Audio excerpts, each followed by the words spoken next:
Naayos na yung lupa natin pagtatamnan ng Bermuda. Umpisahan na natin to. Ano boss eh? Ay bisita tayo ngayon mga foreman. Si Boss Shopee saka si Postel Tail. Larga na. Larga na. Iikutan na nila. Papatagin muna.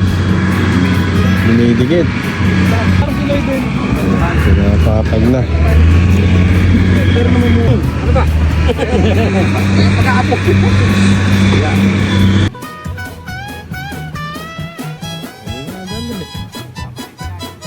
Patag na. Pwede na natin sampulan to.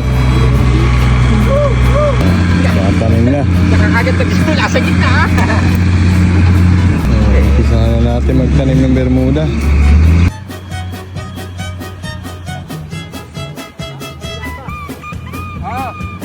Minanduhan na. Minanduhan na ni Boss A. Pakas-kasa ni Boss A ng manok ano?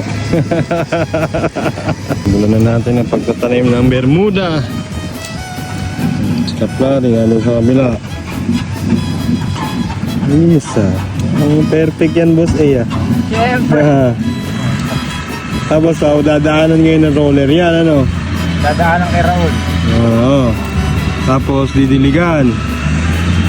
Sasabuyan ng buhangin, then ay ng lupa, lalagyan na rin ng dadaanan na rin ng roller para pumakat siya. Pirahin nyo at ako magdidilig mamaya. Tapos saka patadaanan ng lupa. Hige, hige, hige. Hindi pala siya ng panapakatlong bala ano. So, sandali lang eh. Wala isang hektarya na si Kalar.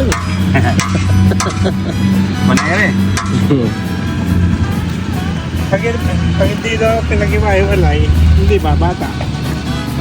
Kailangan talaga himayin, bossing. Pagka buubo natin itinanin, hindi maganda magiging tubo. Wahiwalay.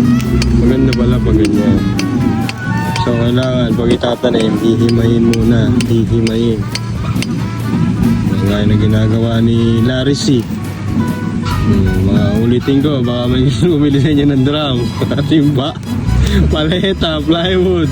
Ayan, pwede nyo hanapin si Larry C, saka si Alpigo. Ayan, sila po namamahala nun.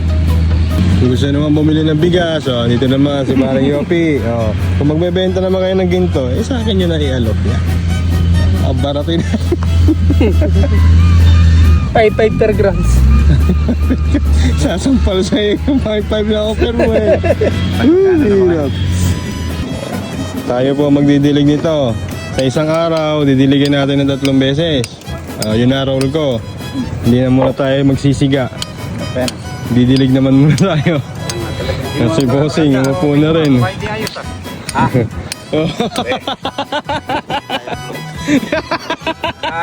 Hindi ka naman wala, tatanaw lang yari. Hindi ka naman senior eh. Senior lang eh. Ang senior lang ano.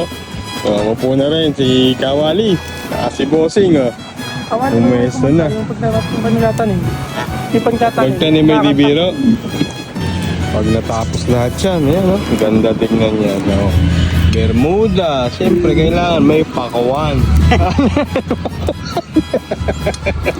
Kasi perfect eh Parang hindi tinanim eh Sukat na sukat boss eh. Siyempre. Kung anong hidden talent mo yan Okay bossing Kita ba yan?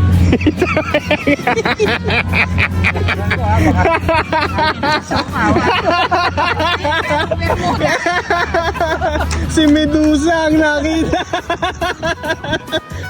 Hirap. Tablari, mabilis lang din Instructor dyan eh. Instructor eh. Kawali bumibira na. Tayo din na tayo. Binhe. Ilan yan. Si Boss Shopee na. Binhi ng Bermuda, baka binhi ng bigas ay ibigay mo. Si Ka Orly, taga-abot ng binhi. Binhi lang iabot Pagkatapos, ang ganda tignan. Mamaya, didiligin ko yan. Didiligin niya. Pagkayari ka, didiligin ano ka? Tapos iro-roller. Tapos iro-roller. Pero yung bilik niya dapat ko. Mild. Hindi yung patubig, ano? Kaya pa ng Bermudez. Siyempre na artist. RBC. Oo, doon sa pinuntahan namin. Kapag nasa Bulacan na, puro ganyan negosyo, ano. Bermuda. Pinuntahan namin, puro ganito. Pero makakap lang na, ano. Hanap buhay na ng mga tao. Oo. Manananim, maghaharvest. Eh, bunga yan eh. Bunga yan, hindi naman lupa yan eh. Bunga ng pakuan. Mustang na, ganun man lagay ha. Maganda yan, ha? Kaya pinakayanan ng powers ni Kawali, kumuha ng upuan. Baby. Nangipit yung betlog. Oh, tapos na si Boss A sa 1 hektarya. Pantay na pantay oh. Amazing ka talaga, Boss A. Umupo na rin si Kawali, saka si Karaul. Karaul from Abu Dhabi. Yung dalawa ang tatanim yan, oh. Napaka-simple around the world, oh. Pasok tayo. Ang ganda tingnan. Bukas, papaliparan natin ang drone niya. Nakita natin ang resulta. Oh, lalagyan na tayo ng lupa natin dito. Kung saboy na natin dito mamaya. Pagkadilig. Yun! Si Boss Panging, may dala niya.